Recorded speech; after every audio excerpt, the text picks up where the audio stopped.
Hi everyone, welcome to chemistry class. Okay, in our previous lecture we discussed about some basic concept in our chemistry. Okay, in this previous lecture we discuss about two numericals and there we end our chapter 1. Okay, from today we are going to discuss about our next chapter, chapter number 2, and this chapter number 2 is maximum practical oriented. Maximum practical oriented questions are asked from this chapter. For the performation of our practical, we should know about all the theory part of this particle and why we are going to perform these practicals. Okay. The name of our chapter is chapter number 2, Introduction to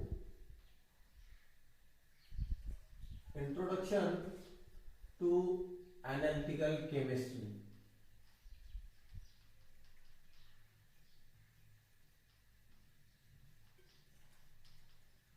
Okay. Our chapter number 2, Introduction to the Analytical Chemistry. Okay, analytical chemistry. Just basic name is analytical chemistry. What is meant by the analytical chemistry? Analytical chemistry is the toughest part of the chemistry. Maximum time मुलांना हाच part जास्त अवघड जातो analytical, कारण याच्यामध्ये बऱ्याच वेळा आपल्याला काही कॅल्क्युलेशन करावे लागतात, काही टेस्ट घ्यावे लागतात, त्याच्यामुळे हा पार्ट थोडासा किचकट जातो. पण ज्याला प्रॅक्टिकल चांगले समजतील त्याला ह्या पार्टची पण काही भीती राहणार नाही. First of all, what is mean by the analytical chemistry? What is mean by the first point of this chapter is analytical chemistry. What is mean by the analytical chemistry? It is branch of science. It is branch of science which deals with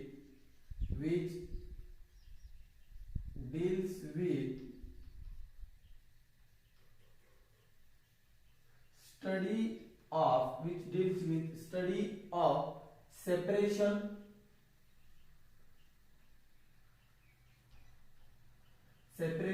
identification,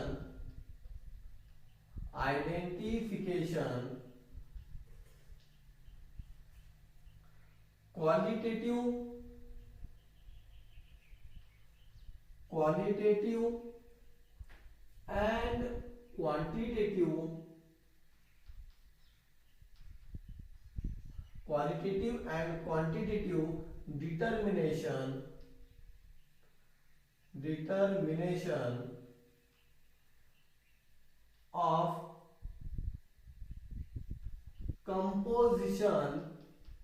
determination of composition of different substance.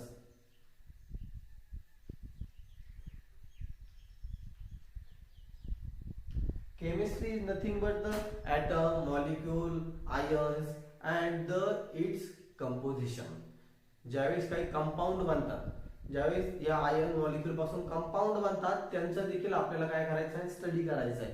आता आपण पाहतो periodic table, जेवढे काही element आहेत तेवढे, पण ज्यावेळेस ते पेरियोडिक टेबल मधले मॉलिक्यूल्स, ॲटम्स एकत्र येतात तर ते अजूनही काही कंपाऊंड बनवतात. मग त्या कंपाऊंडचं पण कंपोजिशन माहित पाहिजे, त्यांचं आयडेंटिफिकेशन झालं पाहिजे. मग त्या आयडेंटिफिकेशनचे प्रकार कोणते आहेत? सेपरेशन, आयडेंटिफिकेशन, क्वांटिटेटिव्ह डिटर्मिनेशन, हे सगळं झालं पाहिजे. त्याच्यासाठी काय आलंय? अनालिटिकल केमिस्ट्री आहे.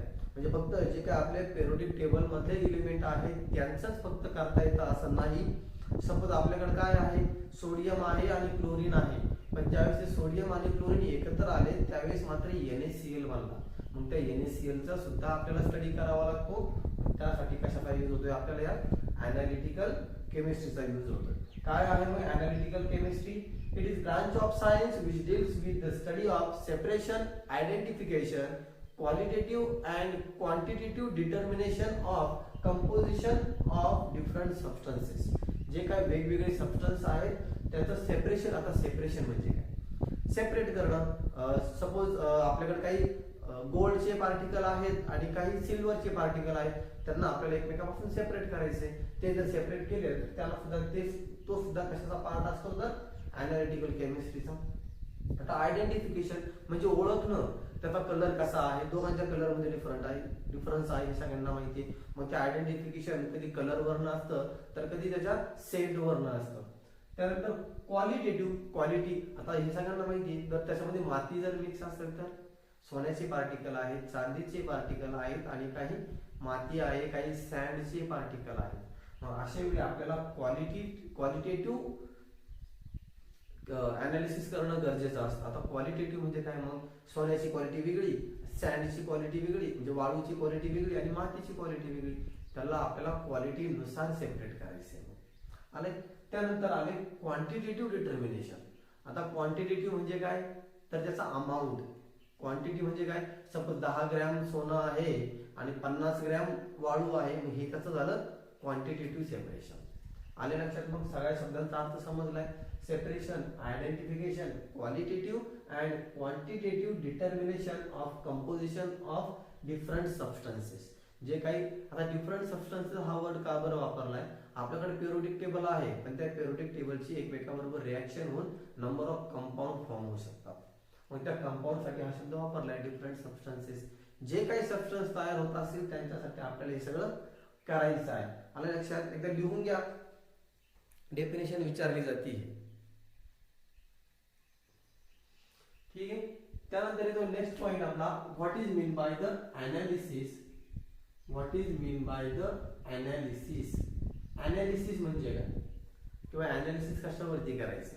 आता सपोज आपल्याकडे जर अनालिसिस करायचं असेल आपल्याला, तर आता इंडस्ट्रीमध्ये काय केलं जातं, जर आपल्याकडं 1000 किलोची एखादी वस्तू आहे आणि त्याचं आपल्याला अनालिसिस करायचंय, तर ते कशा पद्धतीने केलं जातं, ते सगळ्या 1000 किलोचे अनालिसिस नाही केलं जात. त्याचा एखादा छोटासा सॅम्पल पीस घेतला जातो आणि त्या पीसचं ते कॅल्क्युलेशन केलं जातं. सपोज रोड जो आपण बनवतो ना, रोड ट्रान्सपोर्ट फॅसिलिटीचा, त्या रोडचे अनालिसिस कसं केलं जातं, किती कॉन्क्रीट त्याच्या त्या स्लॅबमध्ये, त्या कॉन्क्रीटमध्ये किती सिमेंट आहे, किती खडी आहे, किती वाळू आहे, हे काय प्रत्येक ठिकाणी उजळून पाहिलं जातं का, नाही. तो जो कोणी सिव्हिल इंजिनियर असतो तो काय करतो, कुठेही एका ठिकाणी पॅच घेतो, तिथलं मटेरियल रिमूव्ह करतो आणि त्याचे अनालिसिस करतो. मग त्याच्याच एका छोट्याशा पार्टवरनं सगळ्याचं सॅम्पलिंग केलं जातं. आले लक्षात. म्हणजे आपल्याकडे जर बल्क अमाऊंट मध्ये आहे, मोठ्या अमाऊंट मध्ये आहे, म्हणजे सपोज केमिकल असेल, आपल्याकडे जर 5000 लिटर केमिकल आहे, मग आपण सगळ्याचे अनालिसिस करतो का, नाही. त्यातला छोटासा पार्ट घेतला जातो, त्याच्यातलं अर्धा लिटर, 1 लिटर, 10 मिली, 50 मिली असा एक पार्ट घेतला जातो, त्याचं टेस्टिंग केलं जातं, त्याचं अनालिसिस केलं जातं. त्याचं अनालिसिस केलं म्हणजे सगळ्याचे अनालिसिस केल्यासारखंच असतं. Analysis is carried out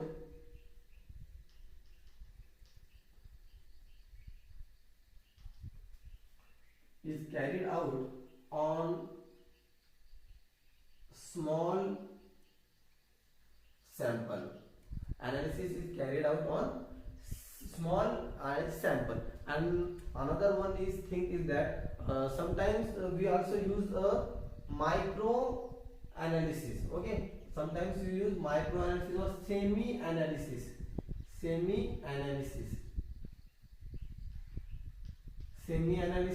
micro analysis. Same हेच, ज्यावेळेस आपण काय करतो, लिक्विड किंवा सॉलिड जे काही आपला हे आहे, त्याचा जर एकदम छोटासा पार्ट यूज मध्ये घेत असतो अनालिसिस साठी, तर त्याला काय म्हणतो आपण, सेमी अनालिसिस असं म्हणतो. When analysis is done on small amount, त्यावेळेस त्याला काय म्हणणार आपण, सेमी अनालिसिस. दिसतंय का बरं, त्यावेळेस त्याला काय म्हणणार आपण, semi analysis. Okay, no problem. त्यावेळेस त्याला काय म्हणणार आपण, सेमी अनालिसिस. बुक मध्ये फक्त सेमी पर्यंतच वर्ड आहे, मायक्रो पर्यंत त्याला शब्द आहे. मायक्रो अनालिसिस पण म्हटलं जातं, सेमी अनालिसिस पण म्हटलं जातं. ठीक आहे. पण then again, what are the methods of this analysis. Methods इकडेच घेऊया, मेथड्स ऑफ अनालिसिस. ठीक आहे, आता लिहितो आपण मेथड्स आता याच्या दोन प्रकारच्या मेथड्स पडतात, मेथड्स ऑफ अनालिसिस. याच्या दोन प्रकारच्या मेथड पडतात. पहिली मेथड आहे त्याची मेथड नंबर 1. अनालिसिसची फर्स्ट मेथड आहे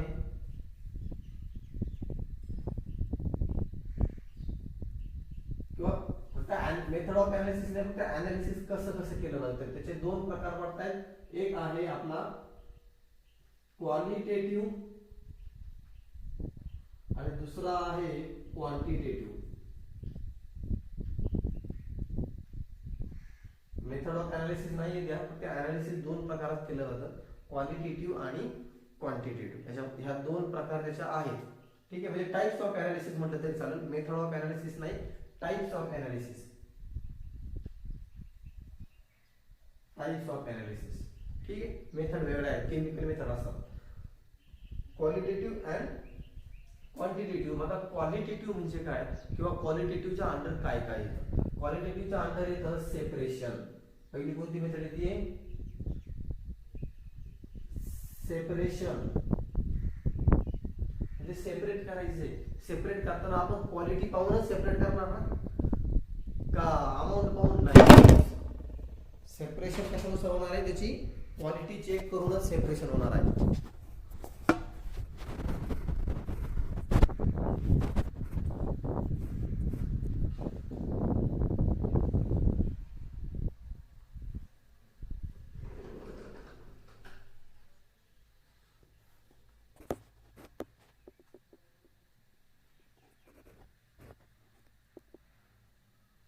ठीक है, first point is separation, then second point is precipitation. Second point is precipitation. PPT म्हणतो आपण त्यालाच काय म्हणतो आपण? पीपीटी. हे तुम्हाला प्रॅक्टिकल होईल. कधी कधी व्हाईट कलरची पीपीटी तयार होत असते, त्याला काय म्हणतो आपण? प्रेसिपिटेशन असा वर्ड त्यासाठी वापरला जातो. प्रेसिपिटेशन म्हणजे एकदम त्याची क्वालिटी तिथं चेक केली जाते. व्हाईट कलरचं पीपीटी बऱ्याच वेळा आपल्याला पाहायला मिळेल प्रॅक्टिकलला. ठीक आहे, त्यानंतर येत आहे अजून याच्यामध्ये येतं आपलं एक्सट्रॅक्शन. काय ते? एक्सट्रॅक्शन. एक्सट्रॅक्शन तुम्हाला 11th ला नाहीये, एक्सट्रॅक्शन तुम्हाला 12th ला शिकायचंय. एक्सट्रॅक्शन ऑफ ओर म्हणजे काय की हे केलं होतं ना, 2-3 याच्यामधनं एक मटेरियल आपल्याला बाहेर काढायचं असतं, त्यावेळेस एक्सट्रॅक्शनचा वापर होतो. आणि लास्ट आहे डिस्टिलेशन. डिस्टिलेशन. आय होप तुम्ही डिस्टिलेशन आधी पण पाहिलेत, तसं मी तुम्हाला सांगणार आहे. Petrol, diesel, kerosene, naphtha, crude oil पासून काढलं जातं त्या प्रोसेसला काय म्हटलं जातं? डिस्टिलेशन. क्रूड ऑइलला जाळलं जातं आणि त्याच्या वाफा तयार होतात आणि त्या स्टीम पासून परत लिक्विड मिळवलं जातं, त्या प्रोसेसला म्हटलं जातं डिस्टिलेशन. आले? म्हणजे सपोज डिस्टिलेशन कसं असतात, पाण्यामध्ये तुम्ही काही मिठाचे पार्टिकल टाकले, पण नंतर काय केलं तुम्ही? त्या पाण्याला गरम करायला सुरुवात केली, पाण्याची वाफ झाली, पण मिठाची वाफ होईल का? नाही, मीठ तसंच तळाला शिल्लक राहील. पाण्याची वाफ झाली, वरती पाणी गेलं आणि पाणी परत काय होईल? वरती गेल्यानंतर त्याची परत पाण्यात रूपांतर होईल, आपल्याला पाणी सेपरेट मिळेल, मीठ सेपरेट मिळेल. अशा प्रोसेसला काय म्हटलं जातं? डिस्टिलेशन. ठीक आहे, त्यानंतर आहे आपले आता क्वांटिटेटिव्हचे टाइप. Volumetric and gravimetric.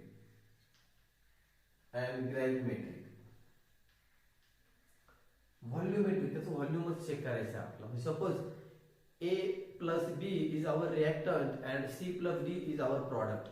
ज्यावेळेस रिएक्शन स्टार्ट झाली, A plus B हे जे काही AB आहेत ना, हे हळूहळू कमी होणार आहेत, रिएक्टंट कमी होणार आणि प्रॉडक्ट वाढणार असतो. मग एका पर्टिक्युलर कंडिशनला रिएक्टंट किती आहे आणि प्रॉडक्ट किती आहे हे मेजर करायचं काम कोण करते? व्हॉल्यूमेट्रिक अनालिसिस करते. त्याच्यामध्ये ते अमाऊंट चेक केलं जातं, हे ग्राम मध्ये करते चेक आणि हे त्याच्या व्हॉल्यूम मध्ये किती ml शिल्लक आहे, त्यालाच काय म्हटलं जातं? Quantitative analysis. समजले? मग क्वालिटेटिव्ह अनालिसिस आणि क्वांटिटेटिव्ह अनालिसिस. क्वालिटी मध्ये 4 प्रकार आहेत: separation, precipitation, extraction and distillation. Extraction and distillation. आता एक्सट्रॅक्शन म्हणजे कसं असतं? एक्झाम्पल सांगतो फक्त, जे आपल्या केमिकल्स रिलेटेड नसेल कदाचित. कपड्यांवरती मळ साचलेला असतो आणि तो डाग काढायचं काम कोण करतं? तर आपलं जो काही सोडा असतो, जुन्याचा सोडा, निरमा पावडर वगैरे ते करतं ना, ती प्रोसेस सुद्धा एक्स्ट्रॅक्शन आहे. कारण तिथं रिॲक्शन होती आणि तो त्याच्यासोबत निघून येतो बाहेर. तो जो काही कचरा मळ त्याच्यामध्ये जो साचलाय, डाग पडलाय, तो डाग त्या निर्म्यासोबत बाहेर पडून येतो. त्याला म्हटलं जातं एक्स्ट्रॅक्शन प्रोसेस. ठीक आहे. एक्स्ट्रॅक्शन ऑफ ओव्हर्स असंही आहे, आपल्याला 12th शिकायचं आहे आपण ते डिटेलमध्ये. ठीक आहे. त्यानंतर आहे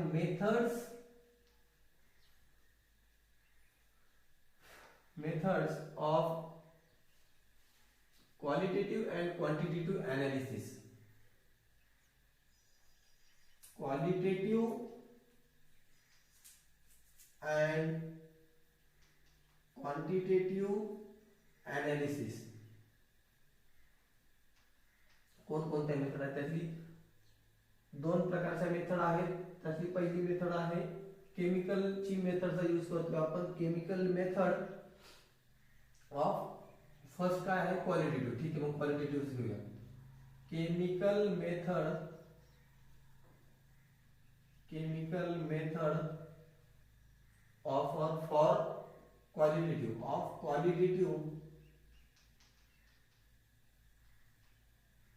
क्वालिटेटिव्ह साठी केमिकल मेथड कोणती आहे? ठीक आहे. क्वालिटेटिव्ह साठी केमिकल मेथड मी काय केलं होतं, याचेही परत दोन प्रकार पडतात. फर्स्ट आहे ड्राय अँड सेकंड आहे वेट. फर्स्ट आहे ड्राय अँड सेकंड आहे वेट. ड्राय वरून लक्षात येईल की ड्राय मध्ये आपल्याला ज्याचं काय कोणाचं चेकिंग करायचं आहे, तो आपल्याला ड्राय मध्ये ठेवायचा आहे. सपोज NaCl आहे, तर NaCl आपल्याला ड्राय कंडिशनला ठेवावं लागेल. त्यावेळेस त्याचं केमिकल अनालिसिस करायचं. आणि वेट म्हणजे काय? वेट म्हणजे काय? First we have to dissolve this compound and then we have to its test. Okay. Dry sample आणि इथं काय? Sample dissolve and test. Dry sample test and sample dissolve and test. याच्यामध्ये dry मध्ये sample suppose NaCl आहे, तर NaCl ची पावडरच्या form मध्ये टेस्टिंग केली जाते, तर ती ड्राय केमिकल मेथड झाली आहे. आणि ज्यावेळेस NaCl वॉटर मध्ये डिसॉल्व केलाय आणि मग त्याची टेस्टिंग केली जाते, त्याला काय म्हणायचं? मग वेट टेस्टिंग असं म्हणायचं. ती कोणती असते? वेट अनालिसिस असते. आणि लक्षात मग दोन्ही फरक, ड्राय आणि वेट अनालिसिस. त्यानंतर सेकंड येते आपलं chemical methods of qualitative. Second काय आहे? केमिकल मेथड ऑफ आता क्वांटिटेटिव्ह. तर याच्यामध्ये जास्त छोटे छोटे पार्ट्स, छोटे छोटे पॉइंट पडतात. कारण क्वांटिटेटिव्ह मध्ये आपण मेजर करायचंय, कुठंच काही रिॲक्शन वगैरे करायची नाहीये. ठीक आहे. मग त्यासाठी फर्स्ट येतं determination of percent constituent element. Determination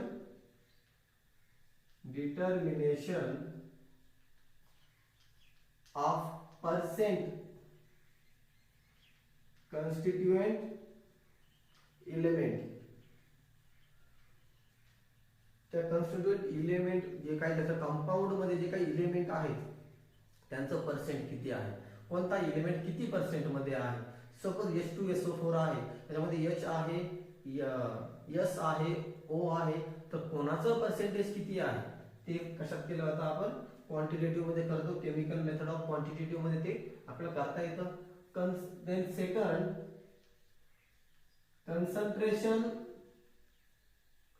concentration of known element. जे आता इलेमेंट आपल्याला माहिती आहे त्यांचं कन्सन्ट्रेशन किती आहे. जे इलेमेंट आपल्याला माहिती आहे त्यांचं कन्सन्ट्रेशन किती आहे ते सुद्धा आपल्याला केमिकल मेथड ऑफ क्वांटिटेटिव्ह मध्ये अनालिसिस मध्ये करता येतं. त्यानंतर डिकम्पोजिशन रिएक्शन.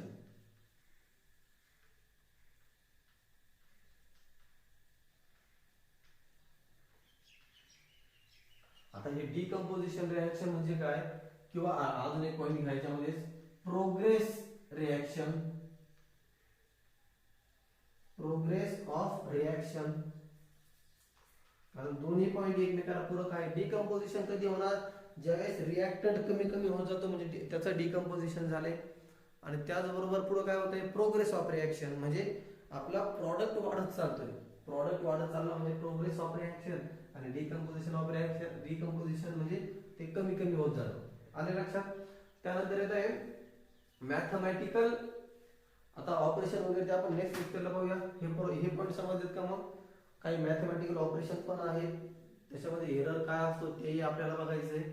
ठीक आहे. पण त्याच्या आधी हे करणं गरजेचं होतं की अनालिसिस म्हणजे काय आहे, कशाचं अनालिसिस करायचं आहे, कशाबद्दल अनालिसिस करायचं, का बरं करायचं हे पण लक्षात आलं असेल आता. कारण प्रत्येकाचे काय असतात, काहींचं सेपरेशन हे क्वांटिटीनुसार केलं जातं तर काहींचं क्वालिटीनुसार केलं जातं. आपण हे कधी कधी बोलता बोलता म्हणतोय बघा क्वालिटी पाहिजे क्वांटिटी नको, बरोबर आहे. तसंच मग केमिस्ट्रीमध्ये सुद्धा कधी कधी क्वालिटी बद्दल विचार केला जातो, कधी कधी क्वांटिटी बद्दल विचार केला जातो. ठीक आहे. कारण की आता क्वालिटी का बरं, जे म्हणतो ना आपण हाय कॉन्सन्ट्रेशनचं डायल्यूट, लो कॉन्सन्ट्रेशन असा एक प्रकार असतो. त्यानंतर त्याचा सेंट कसा आहे, त्याचा कलर कसा आहे, त्याच्या प्रॉपर्टी काय आहे हे आपल्या क्वांटिटीमध्ये होतं. त्याचा अमाऊंट किती आहे ह्या सगळ्या गोष्टींचा विचार करावा लागतो. कारण केमिस्ट्रीमध्ये 1 मिली जरी थेंब जास्त पडला तरी काय होत असतं, सगळी रिॲक्शन इनबॅलन्स होत असते. त्याच्यामुळे याच्यासाठी त्या रिॲक्शनच्या प्रॉपर बॅलन्सिंगसाठी अनालिटिकल केमिस्ट्री ही समजणं गरजेचं आहे. आता या चॅप्टरमध्ये आपल्याला कोनिकल फ्लास्क, त्यानंतर प्रेसिपिटेशन, त्यानंतर ब्युरेट, पिपेट या सगळ्या इन्स्ट्रुमेंटचा गरज पडते. बऱ्याच वेळा ह्या चॅप्टरमध्येच आपल्याला बरेचसे एक्सपेरिमेंट कंडक्ट झालेले असतात. ते एक्सपेरिमेंटच्या कंडक्शनसाठी हा चॅप्टर समजणे गरजेचं आहे की आपण कुठला अनालिसिस करतोय, क्वालिटेटिव्ह करतोय की क्वांटिटेटिव्ह करतोय, ते करतोय तर का करतोय, ह्या सगळ्या प्रश्नांचे उत्तर आपल्याला मिळून जातं. आता हे बघा सेपरेशन. आता हे सेपरेशन कसं करू शकतो आपण, एखादा आपला कोनिकल फ्लास्क आहे त्याच्यावरती आपण काय ठेवलाय, आपलं टिश्यू पेपर सारखा कागद आणि त्याच्यावरनं आपले हे सोडले, त्यात जे काही त्या पाण्यातून पास होईल, कागदातून पास होईल ते आहे आणि त्याचा इम्प्युरिटी मात्र काय राहतील, वरतीच राहतील. झाले सेपरेशन. आपले इम्प्युरिटी आणि सपोज वॉटरमध्ये आपले काही सँडचे पार्टिकल आहेत, सेपरेशन होऊन जाईल. प्रेसिपिटेशन म्हणजे तर अक्षरशः व्हाईट कलरचं प्रेसिपिटेशन तयार झालेलं असतं, प्लॅस्टिक सारखं डायरेक्ट पदार्थ तयार होतो. एक्सट्रॅक्शन, त्यानंतर डिस्टिलेशन पण तुम्हाला सांगितले. आता आपण हे परत सगळं डिटेलमध्ये पण पाहणार आहोत की डिस्टिलेशन कसं होते, कोणाकोणाचं होते, त्यासाठी काय काय मेथड वापरल्या जातात, त्यासाठी काय काय इन्स्ट्रुमेंट लागतात. याच्यासाठी एक डिस्टिलेशन कॉलम लागतो, एक व्हर्टिकल कॉलम असतो, त्याच्यामध्ये ट्रेज वगैरे घेऊन डिस्टिलेशन केलं जातं. ठीक आहे. नेक्स्ट लेक्चरला पाहूया आपण काय का मॅथमॅटिकल ऑपरेशन्स अँड एरर, तेही एकदा बघावं लागेल कॅल्क्युलेशनसाठी. कारण याच्यामध्ये भरपूर मोठे मोठे नंबर असतात, ते नक्की आपण असं का बरं लिहितोय, तसे का बरं लिहितोय ते आपण नेक्स्ट लेक्चरला पाहूया. ठीक आहे. थांबूया आज आपण इथंच. नेक्स्ट लेक्चर परत स्टार्ट करूया. थँक्यू.